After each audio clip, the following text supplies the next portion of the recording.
एक गाय लेने के मुश्किल से पैसे हैं जो 10 लाख रुपया जेब में लेके बैठा हुआ है और वो चाह ये रहा है कि मैं 10 लाख से फार्मिंग करूं। ये वीडियो उस बंदे के लिए है जिसके पास 10 लाख रुपया मौजूद है।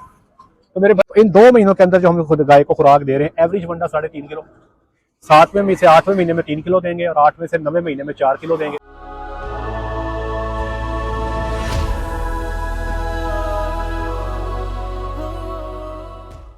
जी बिस्मिल्लाहिर्रहमानिर्रहीम, अस्सलामु अलैकुम रहमतुल्लाहि व बरकातुहू। मेरा नाम है डॉक्टर मोहम्मद मुज़म्मिल हसन। एक नए सेशन के साथ आपकी खिदमत में हाज़िर। तमाम तारीफ़ें अल्लाह पाक के लिए जिसने मुझे आपको पूरी कायनात को बनाया। हमारे साथ मुझे दुरूद शरीफ पढ़ लें। अल्लाहुम्मा सल्लि अला मुहम्मदिन व अला आलि मुहम्मदिन कमा सल्लैता अला इब्राहीम व अला आलि इब्राहीम इन्नका हमीदुम मजीद। अल्लाहुम्मा बारिक अला मुहम्मदिन व अला आलि मुहम्मदिन कमा बारकता अला इब्राहीम व अला आलि इब्राहीम इन्नका हमीदुम मजीद। आज की वीडियो हमारी प्योरली हमारे पाकिस्तान का जो सबसे गरीब फार्मर है, जिसके पास एक गाय लेने के मुश्किल से पैसे हैं, जो 10 लाख रुपया जेब में लेके बैठा हुआ है और वो चाह ये रहा है कि मैं 10 लाख से फार्मिंग करूं। ये वीडियो उस बंदे के लिए है जिसके पास 10 लाख रुपया मौजूद है। तो मेरे भाई एक बात याद रखिएगा कि एक गाय का ये प्रोजेक्ट है। एक गाय के साथ हम मामला कैसे चलाएंगे, इसके अंदर मैं पूरा डिस्कशन करूंगा। एक गाय होगी और कोई वर्कर नहीं होगा। ये जो फार्मर ये काम करने जा रहा है, जिसने शौक करना है, जिसने कारोबार करना है, वो सारा काम खुद ही करेगा। और चूंकि गाय एक है, इसलिए 1 घंटा सुबह और 1 घंटा शाम ये काफ़ी है। ये उसका घरेलू बिजनेस होगा, वो अपने घर में करेगा। अपने घर में एक गाय की जगह तकरीबन 120 स्क्वायर फुट वो गाय को देगा और वहां पे गाय का पूरा मामला चलेगा। ये गाय उसके घर के फर्द की तरह होगी। अब इस गाय की फिजिबिलिटी क्या है, कितने में दूध सेल होगा, खुराक कितने की होगी, प्रॉफिट क्या होगा और नुकसान कहाँ पे हो सकता है। सबसे पहले जो इस गाय का इंतखाब किया गया है वो क्रॉस की एक अच्छी गाय का इंतखाब किया गया है, जो आपको एक सूबे के अंदर तकरीबन 5400 से 5500 लीटर दूध दे सकती है। ठीक है, तकरीबन 5500 लीटर दूध देने वाली क्रॉस की गाय का इंतखाब किया गया है। अच्छा, अब कई सारे लोगों का ख्याल ये होता है कि क्रॉस की गाय इतना दूध दे सकती है, तो जी हाँ, जी सकती है, लेकिन उसके लिए जो खुराक बताने जा रहा हूँ वो खुराक आपको फॉलो करनी पड़ेगी। हमारे कई सारे दोस्त आज भी गाय का दूध होता है 18 किलो, 2 किलो वंडा सुबह डालते हैं और 2 किलो वंडा शाम डालते हैं। फिर वो कहते हैं कि 18 किलो पे हम 4 किलो वंडा डाल रहे हैं, प्रॉफिट है। उनको ये अंदाजा नहीं है कि मेरे भाई अगर 18 किलो पे 4 किलो वंडा दे रहे हैं तो गाय का 18 किलो दूध ज्यादा देर चलेगा नहीं। वो महीने के बाद हो सकता है 17 पे आ जाए, 16 पे आ जाए, दूध की रफ्तार कम हो जाए। ठीक है, नंबर 1 होगी 5400 वाली 5400-5500 लीटर वाली गाय। नंबर 2, ये गाय पहले या दूसरे सूबे की होगी। नंबर 3, क्रॉस की होगी। नंबर 4, इसकी मिल्किंग 3 टाइम पे करनी होगी। नंबर 5, दूध खुद सेल करना होगा और इसके लिए प्रॉपर आपको फैन शावर भी चाहिए होगा। वैसे एक गाय को मैनेज करना भी कोई मुश्किल काम नहीं है, घर में खवातीन ही इतना काम कर लेती हैं। अगर शावर नहीं दिया तो हर घंटे के बाद जानवर को 15 मिनट का बाथ भी दिया जा सकता है।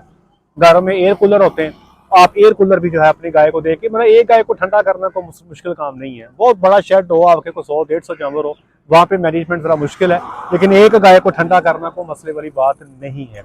अब चलते हैं जनाब हम इखराजात पे। टोटल हम इसको पाल रहे हैं वनडे पे, टोटल इसको हम पाल रहे हैं साइलेज पे और तूड़ी पे। तो पहले 3 महीने में जो आपकी क्रॉस की गाय जो तकरीबन 5400 से 5500 लीटर दूध देती है, वो आपको तकरीबन पहले 3 माह में 23 की एवरेज से दूध दे सकती है। इसमें जो बच्चा देने के बाद पहला महीना है उसमें दूध 20 के आसपास रहेगा, दूसरे महीने में बढ़ जाएगा। तकरीबन एवरेज जो है ये तकरीबन 23 लीटर की आएगी पहले 3 माह के अंदर। तो पहले 3 माह में जो आप जानवर को वंडा देंगे वो आप देंगे 10 किलो। ठीक है, वंडा जो है खुद बनाएंगे और 1 किलो वंडा हमें अच्छी क्वालिटी का 100 रुपये में कॉस्ट करेगा, हम खुद बनाते हैं। साइलेज हमारा अपना होगा, तो जो इन्वेस्टमेंट होगी हमारी वो टोटल 8.5 लाख रुपए की होगी, जिसमें 1 लाख रुपए का हम साइलेज बना के अपने पास रख लेंगे, तो डंप कर लेंगे 6 माह के लिए, 7-8 माह के लिए। और नंबर 2, तकरीबन जो गाय की कीमत खरीद है वो हमारी तकरीबन 7 से 7.5 लाख रुपया होगी। तो तकरीबन 8.5 लाख रुपए की इन्वेस्टमेंट है, 1.5 लाख थोड़ा फिर बच गया। उसके साथ आपको कमेटी कमूटी डाल लें जैसे आपको बेहतर लगे। अब 3 महीने में वंडा 10 किलो, 25 किलो साइलेज, 1 किलो तूड़ी, और सप्लीमेंट्स। सप्लीमेंट में मिनरल भी है, आपका बाईपास फैट भी है, आपका मीठा सोडा भी है और आपकी जनाब टॉक्सिन माइंडर भी है। तो 150 रुपए के सप्लीमेंट्स रोज के। वनडे की कीमत लगाई 100 रुपये, साइलेज की कीमत लगाई 15 रुपए, तूड़ी की कीमत लगाई 20 रुपए और 150 रुपए लगाया सप्लीमेंट का। तो 1545 रुपए जो है गाय के ऊपर खर्चा आ गया एक दिन का फीडिंग का। 90 दिनों में इसके ऊपर जो खर्चा आएगा वो आ गया जनाब आपका 13,905 रुपए। ये मैं गलत बोल रहा हूँ, 13,905 नहीं, ये मैं आपको टोटल कर देता हूँ। 1545 एक दिन का हो गया।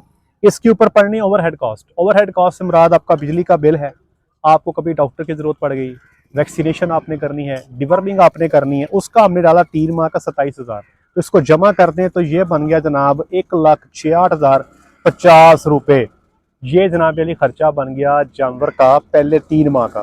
23 लीटर दूध, 170 रुपए दूध का रेट, तो 3,51,900 रुपए का आप पहले 3 माह में दूध बेचेंगे। तो पहले 3 माह का प्रॉफिट जो है वो 1,85,850 रुपए होगा। एक बात बता दूं आपको, जब आपके पास दूध थोड़ा होता है ना तो उसको सेल करना आसान होता है।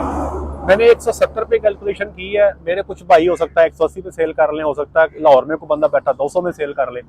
At the end of the video में ये भी बताऊंगा कि अगर आपके दूध का रेट 170 नहीं है तो प्रॉफिट कितना होगा। तो बराए करम इस वीडियो को पूरा देखिएगा ताकि किसी मसले में आप न पड़ जाए। अब अगले 3 महीने, पहले 3 महीने 23 लीटर की एवरेज थी, अगले 3 महीने में चौथा, पांचवा, छठा महीना जो एवरेज है हमारी आ गई 19 लीटर पर डे। 3 टाइम की जुआई है, ठीक है। अब यहाँ पे जो हम वंडा देंगे वो देंगे रोज का 8.5 किलो, 25 किलो हम साइलेज देंगे, 1 किलो तूड़ी देंगे और 150 रुपए के हम सप्लीमेंट देंगे। और ओवरहेड कॉस्ट इस दफा जो हमने डाली है वो 35,000 डाली है 3 माह की। अभी 3 माह की 35,000 क्यों डाली है? उसकी वजह यह है कि अब हमने सीमन भी लगवाना अपनी गाय को। हमारी गाय को सीमन रखेंगे, अच्छी क्वालिटी का सीमन रखेंगे, इसलिए ओवरहेड कॉस्ट मैंने यहाँ पे बढ़ा दी है। तो टोटल खर्चा जो है फीडिंग का और ओवरहेड कॉस्ट का मिला के ये बन गया 1,60,550 रुपए। 19 लीटर पर डे की एवरेज पे आप दूध लें तो 170 रुपए के हिसाब से 2,90,700 रुपए का दूध हो गया। अब इन 3 माह का प्रॉफिट जो है आपका 1,30,150 रुपए बन गया।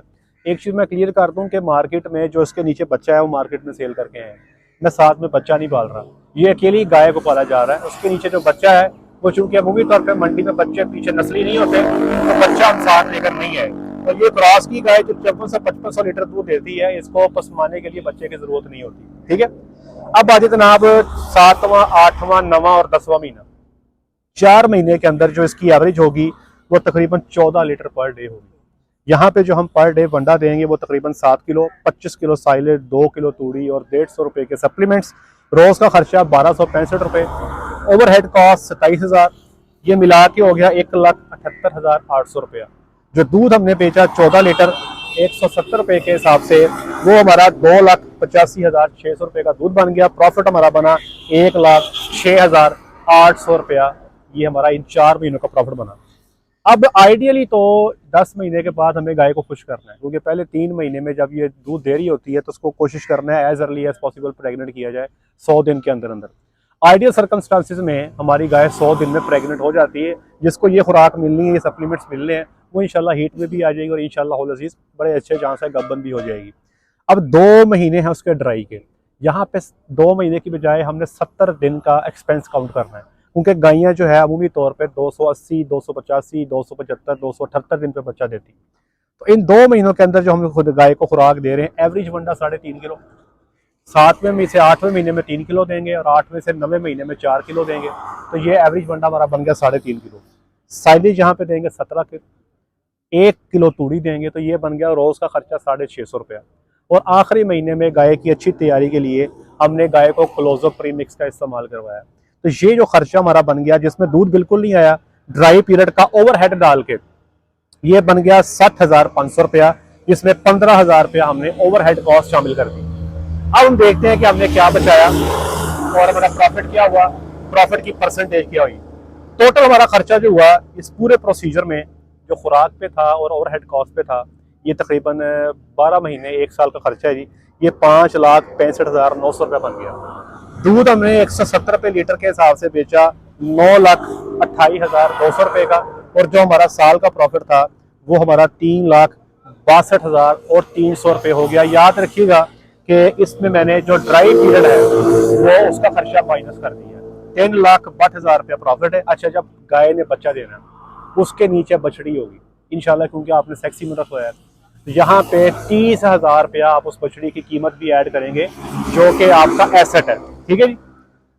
अच्छा, अब अगली तरफ बात है, अगर दूध आप बेचें 160 रुपए का, आपने 170 का नहीं बेचा, आपने बेचा दूध 160 रुपए का, अगर 160 का दूध बेचते हैं तो आपका प्रॉफिट कम होके 3,07,700 पे आ जाएगा, क्योंकि अभी आपकी जो दूध की सेल है वो आपकी 9,28,200 से कम होके 8,73,600 पे आ जाएगी। अगर आप कहते हैं कि हमारा 160 भी रेट नहीं है, हम दूध बेचते हैं 150 रुपए, 150 रुपए दूध बेचते हैं तो प्रॉफिट कम होके बन जाएगा तकरीबन 2.5 लाख रुपया, 2,53,100 रुपया।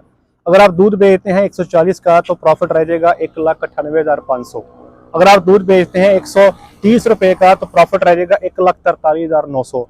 अगर आप दूध बेचते हैं 120 रुपए का तो प्रॉफिट रह गया 99,300। इन सब में 30,000 बच्ची का अलग से ऐड होगा, मैंने इसमें ऐड नहीं किया। अगर आप दूध बेचते हैं 110 रुपए तो प्रॉफिट होगा पूरे साल में सिर्फ 30,000 रुपया दूध से, और 30,000 बछड़ी का एसेट होगा। अच्छा, अब अगर फॉर एग्जांपल आपका साइलेज अपना नहीं है, आप बेल्ट साइलेज लेते हैं, आपको साइलेज पड़ेगा तकरीबन 22 रुपये, मिसाल दे रहा हूँ। तो अगर आप 22 रुपये का साइलेज लेते हैं तो 60,000 रुपया सालाना खर्चा बढ़ जाएगा, जो आपके प्रॉफिट से कम हो जाएगा। अब सवाल ये पैदा होता है कि हमारी प्रॉफिट परसेंटेज क्या रही। अगर हम 170 रुपये दूध बेचते हैं तो हमारा जो रिटर्न और इन्वेस्टमेंट है सालाना वो बना 45%। अगर हमारे पास 160 रुपये जो है वो दूध की कीमत है तो रिटर्न और इन्वेस्टमेंट बना 39%। अगर हमारा दूध का रेट 150 रुपये है तो 33%, 140 रुपये है तो 26%, 130 रुपये है तो 20%, 120 रुपये है तो 14%, और अगर 110 रुपये है तो हमारा प्रॉफिट परसेंटेज जो है वो 7% रहेगा। याद रखिएगा, ये जो मैंने प्रॉफिट परसेंटेज बताई है इसमें मैंने लिक्विड कैश के अंदर जो पैदाइश पे बछड़ी आई है 30,000 उसकी कीमत डाल के मैंने ये सारी कैलकुलेशन की है। अब इसमें इंपॉर्टेंट ये है कि इसमें लेबर कोई नहीं होगी, इसमें कोई स्पेशलाइज शेड नहीं है। ठीक है, इसमें जनाब आपके पास डॉक्टर भी फार्म पे नहीं है, आपका विजिटिंग डॉक्टर है, तो ये आपकी प्रॉफिटेबिलिटी बनती है। हमारे आज भी जंग में चले जाएं 110, 120, 125 रुपये रेट है। साउथ पंजाब में चले जाएं दूध का 120, 125, 130 रुपये रेट है। अब सवाल ये है कि अगर मैंने तो गाय बहुत क्लास की लगाई है जो 5400 लीटर दूध देती है, अगर आपके पास गाय ही हल्के दूध वाली है जो ज़्यादातर लोग लेके जाते हैं 3500 से 4000 लीटर वाली, तो आप फिर देखें आपका रिटर्न और इन्वेस्टमेंट क्या होगा। एक फिजिबिलिटी आपसे और डिस्कस करूंगा बाद में, जिसमें हम तकरीबन 5.5 से 6 लाख वाली गाय लेंगे जो 4000 लीटर दूध हमें सुबह का देती है, उसके ऊपर भी कैलकुलेशन करके देखेंगे कि क्या बनता है। अब बात यह है कि ये सारा ऐसे ही हो जाएगा, ये जो प्रॉफिट परसेंटेज बताई है कि ऐसे ही हो जाएगा, इसमें रिस्क फैक्टर बहुत ज्यादा है। जानवर चूंकि एक है, खुदा ना खास्ता इसमें जो रिस्क फैक्टर है मैंने तो 5-6 लिखे। नंबर 1, जानवर एक्सपायर हो गया, वही सांस वाली चीज़ है, आपको कोई गारंटी नहीं है ये आपके फार्म पे साल रुकता नहीं रुकता। अगर आपका जानवर ज़ाया हो गया तो इन्वेस्टमेंट सारी गई, खत्म, आपके साइलेज बचेगा, बाकी जानवर का 7.5 लाख रुपये तो गया। ये बहुत बड़ा रिस्क है। बड़े फार्म्स पे जहाँ पे जानवरों की तादाद ज़्यादा होती है तो एक्सपायरी बर्दाश्त हो जाती है, क्योंकि अगर 100 जानवर हैं 5 एक्सपायर हो भी गए तो ये 5% बनता है, एक जानवर है वही एक्सपायर होगा तो ये 100% है। इसलिए भाई ये बहुत बड़ा रिस्क फैक्टर है कि अगर आप एक गाय के साथ काम करते हैं और वो एक्सपायर हो जाती है तो ये 100% जो है रिस्क है कि आपका जो इन्वेस्टमेंट है मुकम्मल डूब जाएगी। Number 2, abortion. आपका जानवर प्रेग्नेंट हो गया, 3 माह का था प्रेग्नेंट, 4 माह का प्रेग्नेंट था, 5 माह का था, आपने गब्बर भी कर लिया था, बच्चा फेंक गया। अब बच्चा फेंकने की वजह से उसको दोबारा गबन करना होगा, टाइम ज़्यादा लगेगा, सुआ लंबा होगा, सुआ लंबा होने से दूध कम होगा, वो बर्डन बनेगी और प्रॉफिट की परसेंटेज कम होगी। नंबर 3, गाय रिपीटर भी बन सकती है। हो सकता है कि आपके पास आए दोबारा गबन ही ना हो, आप उसको टीके रखवाते रहे, आप उसको बार बार कोशिश करते रहे, दवाइयाँ रखते रहे, बड़ा कुछ करते रहे, वो गबन हो ही ना, यहाँ पे भी नुकसान हो सकता है। नंबर 4, आपका जानवर जब पहले 100 दिन में गबन ही ना हो, आपको, ये तो बड़ा आम मसला है, लोग कहते हैं 6-6 महीने हो गए हमारी गाय हीट में नहीं आ रही, आपका जानवर हीट में नहीं आता या प्रेग्नेंट ही नहीं होता, आप 7-8 महीने दूध लेने के बाद उसको गबन करते हैं, सुबह लंबा हो जाएगा, प्रॉफिट मार्जिन आपके कम हो जाएंगे।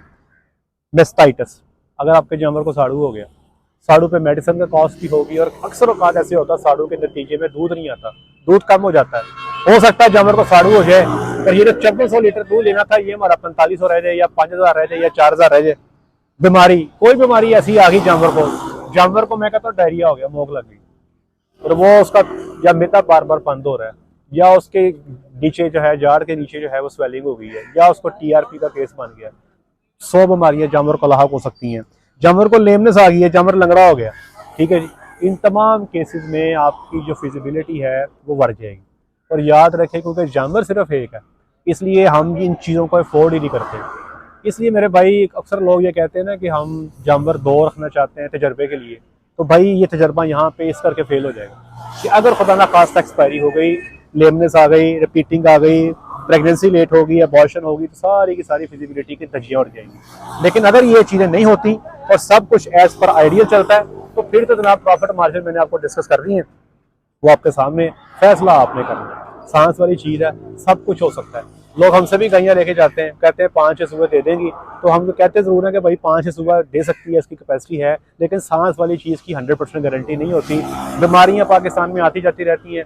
पीछे FMD का ने तबाही फेर दी थी, अब वेल ने तबाही फेर दी है, तो कुछ कह नहीं सकते। बीमारी का आना जाना एक कॉमन सी चीज़ है, और फिर अच्छी मैनेजमेंट के अंदर आप ये दूध लेंगे। अगर आपकी मैनेजमेंट अच्छी नहीं है, क्योंकि आपने सारा काम खुद करना है, घर वालों ने मिलकर करना है, इसमें लेबर भी कोई नहीं है, तो फैसला आप करें। लेकिन ये है कि अगर आप इसको अच्छे तरीके से कर लेते हैं, मैनेज कर लेते हैं, मेहनत कर लेते हैं, तो रिटर्न जो है मैंने आपको बता दी। कोई सवाल हो तो नीचे बताइएगा ज़रूर। अपना ख्याल रखें, दुआ में याद रखें, 5 वक्त की नमाज बाजमात अदा करें। अस्सलामु अलैकुम वरहमतुल्लाहि वबरकातुहू।